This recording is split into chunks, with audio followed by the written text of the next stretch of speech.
Designing and creating your dream life can be rather simple and only possible when you fully commit to it. Your time, attention, energy needs to be all in. You need to become a distractions ninja and block them out at all costs. You need to have a good sense of who the energy vampires in your life and create distance from them. You need to be willing to have patience in the process as it will take time. But most importantly, you need to give yourself permission to let go of things that are hidden roadblocks. These include doubting yourself, negative thinking, fear of failure, criticizing yourself and others, negative self talk, procrastination, fear of success, and people pleasing. I want to dive into each of them today and label the problem, the solution, and provide an example of how I've let them go in my life. At the end, I will have some questions for y'all to ask yourself and a challenge so you can put action immediately into after listening to this episode. 8 things you need to give up in order to design the life you want for yourself. Number one, doubting yourself. The problem. This stops you from taking the first step when wanting to change or try something new with your life. The solution, recognizing you have a choice to either mentally listen and hold on to that doubt, or you can simply let it go and recognize it is just a part of you that is trying to protect and keep you safe in what is normal and comfortable to you. An example is when I launched my one-on-one coaching program last year, there was a lot of internal doubt that I could not provide enough value that was going to be worth people's time, money, energy, attention, etc. I had to let go of those thoughts that were trying to stop me from doing it and just put myself out there to see what would happen. That doubt was the doubt was only alive when I sat in it, and then I was sure enough to able to work through it. I let go of doubting myself because I recognized it was only preventing me from having a chance at designing an authentic life for myself. Number two, negative thinking. The problem. Your mindset becomes your reality, and you're constantly seeing the world from a pessimistic lens. And that's exactly what your life is going to become. So, the solution, look at every situation and moment in your life from an optimistic lens. Is this easy to do at first? Not at all, because you naturally want to complain and think negatively. But when you do this, you see everything happening in the world for you instead of to you. That is a big perspective shift. It's like seeing the glass as half full rather than half empty. This will make a night and day difference for how you respond to every situation. An example is I recently was in my own head because I've been on this entrepreneur path for the last 7 years and I still don't make a full-time living doing it. To pull myself out of thinking like this, I instead reminded myself of how grateful I am to work full-time for a company that I stand by and that I value. Shout out to Liquid IV. This flipped the switch inside me and it turned off the negative thinking immediately. I had to let go of negative thinking because I recognized it was the ego that was blocking me from seeing all the good that was happening in my life. Number three, fear of failure. The problem. If you allow the fear of failure to block you, you will never get a taste of what your human potential is, and you will always play it safe in life. If you're listening to this podcast episode, one thing I know true about you is that you want the opposite of a safe lifestyle, and I am right there with you. The solution, remove the word failure from your language, and here is how. Episode 82 of this podcast is with Brandon Cohen, the founder of Liquid IV. At the time of the recording of that episode, the company had just been acquired for nearly definitely 9 figures. I don't know the exact number, but 9 figures. And I asked him, what was his take on dealing with the fear of failure? He said something along the lines of, there is no such thing as failure. It's either a winning decision where you get what you were shooting for, or it's a learning opportunity where you may not necessarily have hit the goal, but you can learn something from the experience and take that to help better prepare you for the future. Those aren't specifically his words. I kind of rephrase it, but that is to the point what he was saying. So let that sink in for a minute. How can you change the word failure in your life? How can you remove it completely? An example for me was I recently moved to Austin, Texas after living in LA for 6+ years.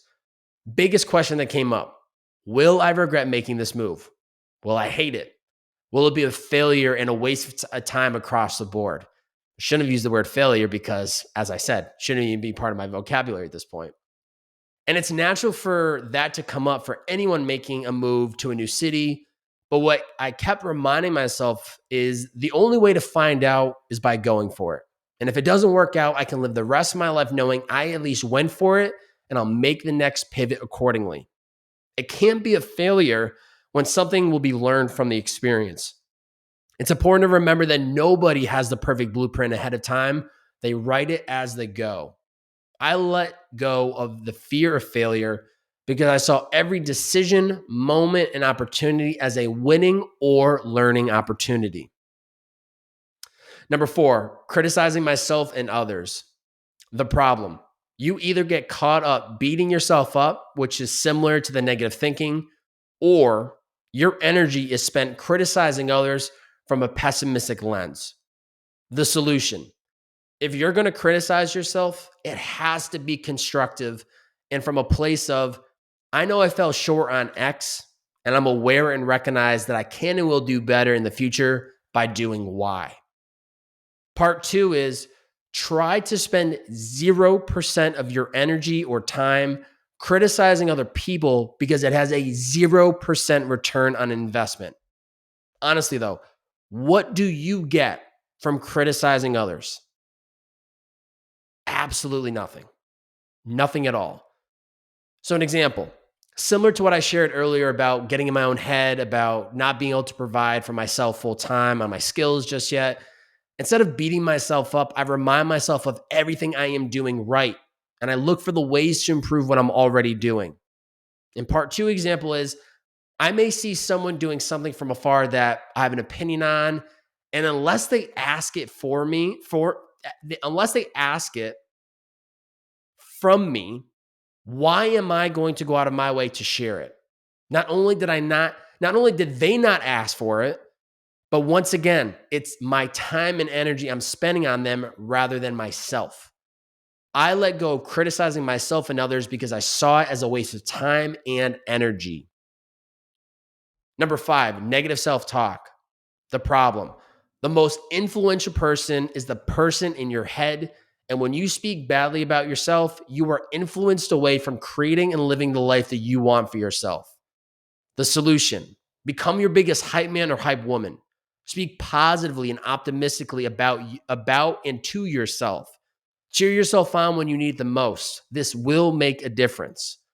An example is when I was recording episode 200 of the show a few weeks ago after being away from podcasting for 16 months, there was a lot of negative self-talk in my own head trying to convince me to not do this. But I allowed myself to feel those thoughts, and then I immediately fought back with positive self-talk and uplifting thoughts. You got this. It's just like riding a bike. You never lose the skill. Pick back up where you left off and recreate the momentum. It takes effort and energy to let go of the negative self-talk, but it's absolutely necessary. I let go of negative self-talk because it's part of me that is trying to keep me safe and comfortable in the life I already know so well. Number 6 is procrastination. The problem. The longer you wait, the more time you're wasting for taking action on what you want most out of life. The solution. Get clear on a specific date and time when you're going to take action and follow through on it without excuses. Example, I wanted to start meditating on a daily basis, and the only way I could overcome procrastination and stop pushing it off was attaching a time and place for when I was going to do it, and for when I was going to do it each day of the week. And I had decided I wanted to do it every morning after I woke up. Now the procrastination isn't even an option because the habit has become so automatic in my routine, it's habitual. I let go of procrastination because it was preventing me from taking action and scheduling everything in advance to hold me accountable. Number 7, fear of success. The problem. You're worried about achieving success because once you do, how are you going to sustain it? What happens if the next big win is your only big win? What will people think of you? You're too focused on future and creating all of these narratives when in reality, you should be living in the present and focused in on the now and what is in front of you. The solution: embrace and welcome all success, but do not attach it to your identity. The moment you let the ego get involved, it is game over. So, for example, I appreciate and I'm grateful for all of my past successes. And if anything, they're little examples that I am capable of accomplishing anything I set my eyes on. But I don't focus on them too much after they've happened. I see every day as a 24-hour reset, and what has happened in the past has happened in the past for good or for bad. I let the wins add more fuel to the fire as momentum, and I see the setbacks as opportunities for growth. I let go of the fear of success by living my life 24 hours at a time. Yesterday's wins or losses are behind me. There is nothing but opportunity in front of me today. Number 8, people pleasing. The problem: this is a major distraction and will only cost you time, money, energy, and attention that you could have been spent building the life you want for yourself. The solution: set healthy boundaries to stop you from doing this. If something is not an absolute yes, it is a no. Also, it's important to remember that no is a full answer and doesn't need an explanation. If you spend your entire life pleasing others, you will never be able to take control of your time and build the life you want for yourself. So, for example, every morning I wake up, there tends to be texts, DMs, and emails waiting on my phone for my response. But instead of feeling the need to respond immediately to please them, I prioritize my own well-being and I wait to respond to them after my morning routine. I let go of people pleasing so that I could prioritize myself first always. 3 quotes to inspire you. Don't wait for opportunity. Create it. If something is important enough, even if the odds are against you, you should still do it. Today is the tomorrow you talked about yesterday. Ooh, hits me right in the heart, baby. 8 questions to consider. Number 1, how has doubting myself prevented me in the past? And the action behind that: what steps can I take to remove doubt completely? Number 2, how has negative thinking been a roadblock for me in the past? Action: how can I start to see life from a more optimistic lens? Number 3, in what ways has the fear of failure been an issue for me in the past? Action: what are all the possibilities that can come from me at least trying? Number 4, how has criticizing myself and others affected me in the past? Action: how can I only give myself constructive criticism? And also, what's the ROI for me criticizing others? Number 5, in what ways is negative self-talk stopping me from designing the life I want for myself? Action: how can I become my biggest hype man or hype woman and speak only optimistically to myself? Number 6, what are some things I've been procrastinating in 2023? Action: what's the first step for each, and can I complete them within the next 7 days? Number 7, how has the fear of success prevented me in the past? Action: what mindsets can I implement that will make the fear of success no longer be an issue? And number 8, how has people pleasing been a distraction for me this year? Action: what boundaries can I create that will prevent this from happening in the future? So, challenge for you: within the next 24 hours or right after hearing this episode, create a list of things that you need to let go of that are currently blocking you from designing the life you want for yourself. We're just 2.5 months out from 2024. Now is the time to start getting clear and putting yourself on track. Do not wait for a new year. The time is now. The honesty of this process of what you need to let go is going to hurt, but it is necessary and it needs to happen in order for you to break the cycle. So once you've created this list of the things that you need to let go, come up with 2 to 3 action steps and start chipping away at it immediately. Check out some of my free digital courses, digital products, or learn more about my one-on-one coaching program at bobbyhobert.com. If you enjoyed this episode today, please screenshot this episode on whatever platform you're using.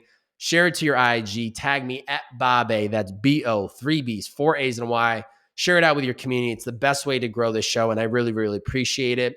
If you are not already subscribed on Spotify, please do so. We have 128 reviews on Spotify with a 4.9 rating. Drop a review. Let's get that up to 135, 140. And also on iTunes, we're at 95 reviews with a 4.8 rating. So right now we're 0.1 better on Spotify, but I'll take it. So if you are a listener of the show or just listening in and you enjoyed this episode, please, please, please take a moment to do that today. These episodes are $0 to you, but there is a lot of time and energy being put behind scenes to make them. And just that little review goes a long, long way. So thank you for tuning in. We'll see you next time. It's the Bearded Man Podcast.